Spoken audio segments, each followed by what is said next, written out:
बिहार लोक संवाद .net में आपका स्वागत है। हम लोग बात करने आज पहुंचे हैं डॉक्टर अहमद अब्दुल है साहब के साथ, और साथ में उनके हैं अफजल हुसैन साहब। इन दोनों से हम लोगों की बात आज होगी अल्पसंख्यक कल्याण का जो बजट है बिहार का, उसके बारे में।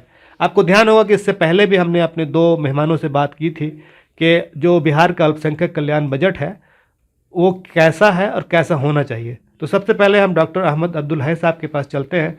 जो नाम तो इनका अपने डॉक्टरी के लिए है, सर्जन के होने के लिए है, लेकिन सामाजिक जो गतिविधि है या सामाजिक विकास का काम है, खास कर अल्पसंख्यकों के विकास का काम है, उसमें इनकी काफ़ी दिलचस्पी रहती है।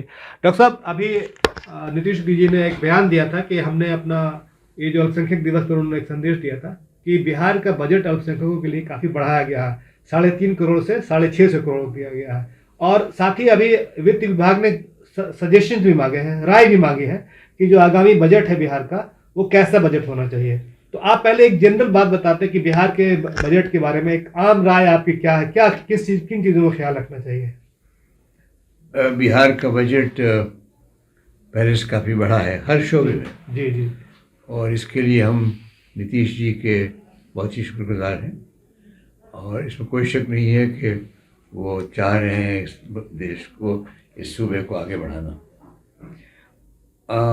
जहाँ तक आपका ये सवाल कि किस प्रोपोर्शन में बढ़ना चाहिए और किस पर्टिकुलर सेक्टर में बढ़ना चाहिए, तो हम हमेशा से कहते आए हैं कि अगर हमारे हिसाब से जो दो सबसे इम्पोर्टेंट सेक्टर्स हैं, पहला है एजुकेशन और दूसरा है हेल्थ।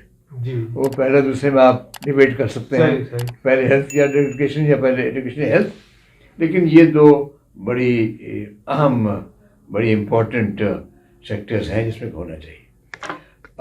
उन्होंने डेफिनेटली बजट बढ़ाया है, दुगना कर दिया करीब, लेकिन जैसा कि हमारे भाई अफजल साहब बताएंगे अभी आपको, वो दुगना भी एक बड़ी हद तक नाकाफ़ी है, क्योंकि अगर हम अपने इर्द गिर्द के सूबों को देखें, जैसे आंध्र प्रदेश को, तेलंगाना को, इवन बंगाल को देखें अगर, तो वहाँ का जो बजट माइनॉरिटीज़ पर है वो यहाँ से कहीं कहीं ज़्यादा है, जबकि यहाँ पर हमारा पॉपुलेशन माइनॉरिटी 16% लगभग 16% मानते हैं।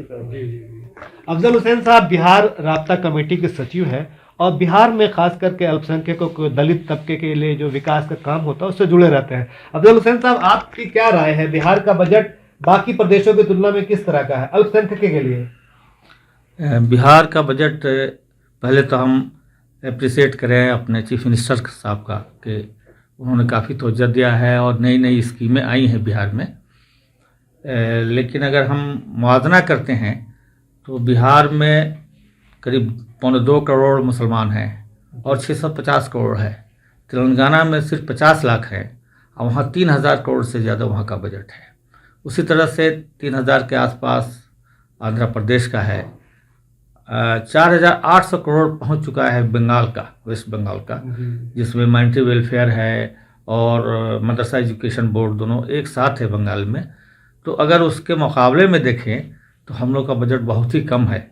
जो पॉवर्टी का इंडेक्स आया है बिहार का सबसे गिरा हुआ है, और ज़रूरत है उसमें भी कि मुस्लिम सर्च कमेटी ये बता रहा है कि मुसलमानों की सूरत हाल बहुत ही ख़राब है। तो इसके मद्देनज़र और फिर आबादी के प्रोपोर्शन में और जो कंपेरिजन हो रहा है दूसरे स्टेट का, तेलंगाना, आंध्र प्रदेश और फिर तमिलनाडु या वेस्ट बंगाल, तो उसके मुकाबले में बलाशुबा पहले से बहुत अच्छा है, लेकिन उसके मुकाबले में हम लोग का बजट बढ़ना चाहिए। अगर दलित का देखें तो दलित का 1800 करोड़ है, जबकि वो 21-22% है। हम 17% है, हमसे मुराद मुसलमान 17% है। अल्पसंख्यक कुल मिला के 17%। हाँ, अल्पसंख्यक 17 मेन तो यहाँ मुस्लिम अल्पसंख्यक हैं, तो वो 18% है, हम 650, माइनॉरिटीज 650, लगभग 1/3 हो जाता है। 1/3 हो जाता है। इस पे तवज्जो देना चाहिए इस बजट में कि इंक्रीज किया जाए। मतलब आपको क्या उम्मीद है, कितना बढ़ा सकते हैं नीतीश कुमार? हम लोग को उम्मीद ही करनी चाहिए उनसे। नहीं, हम तो हमेशा पुरुमीद रहते हैं। जी जी जी। अब हेल्थी के मामले में जी, अगर आप ओवरऑल देखिए पूरे इंडिया का, तो जीडीपी का 1.4% और 1.7% था लगभग।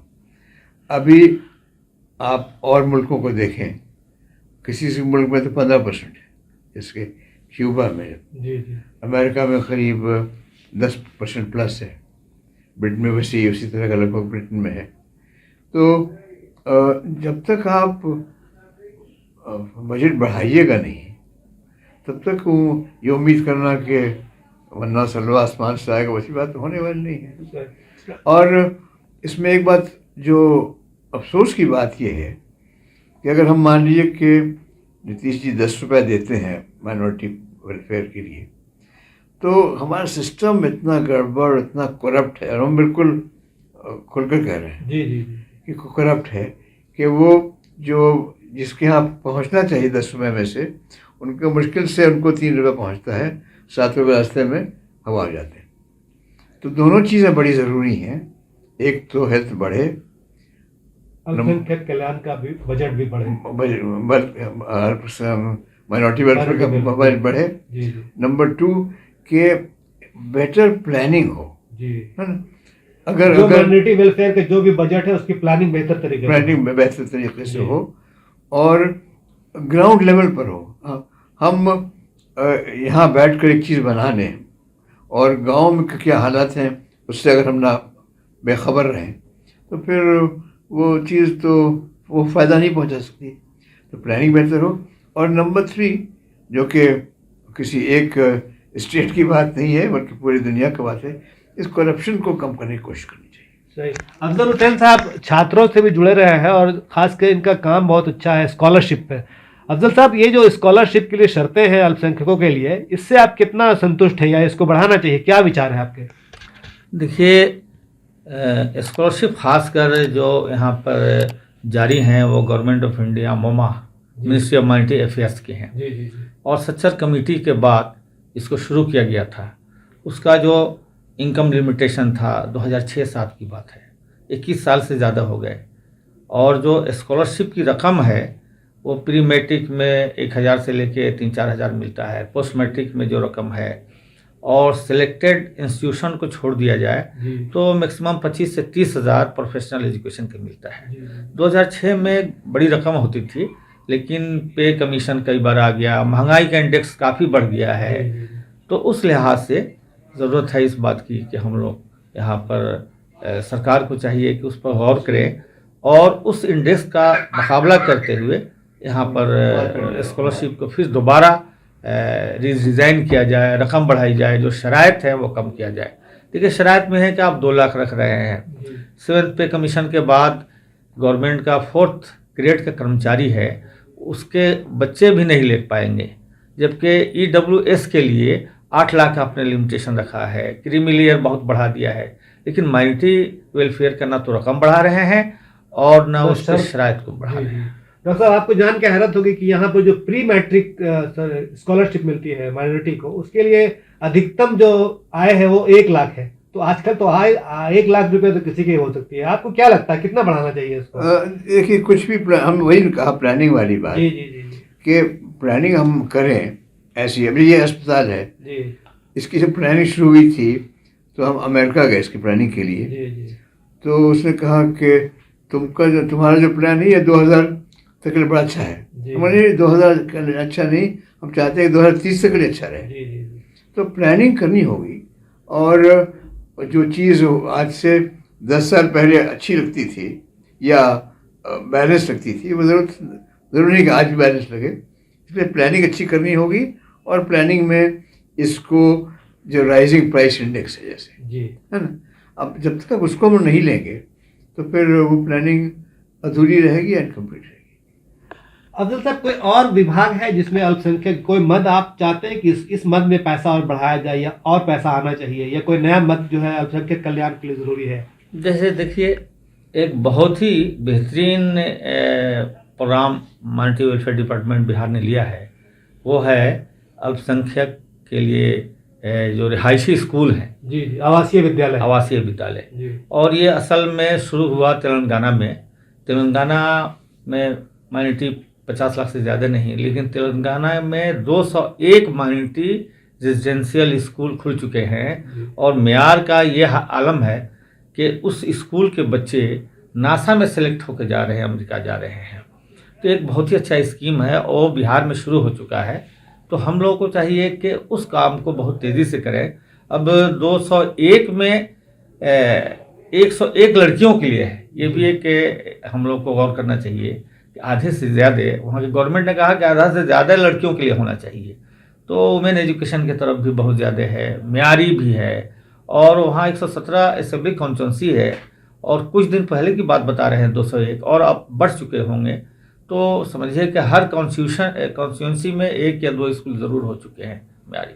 जी, बहुत शुक्रिया आपका। डॉक्टर साहब से आखिरी में चलते हुए सिर्फ ये जानना चाहेंगे, डॉक्टर साहब कितनी उम्मीद है, 650 करोड़ का है, आपको क्या लगता है कितना बढ़ाना चाहिए, कम से कम कितना प्रतिशत, कितना परसेंटेज होना चाहिए माइनॉरिटी वेलफेयर का बजट?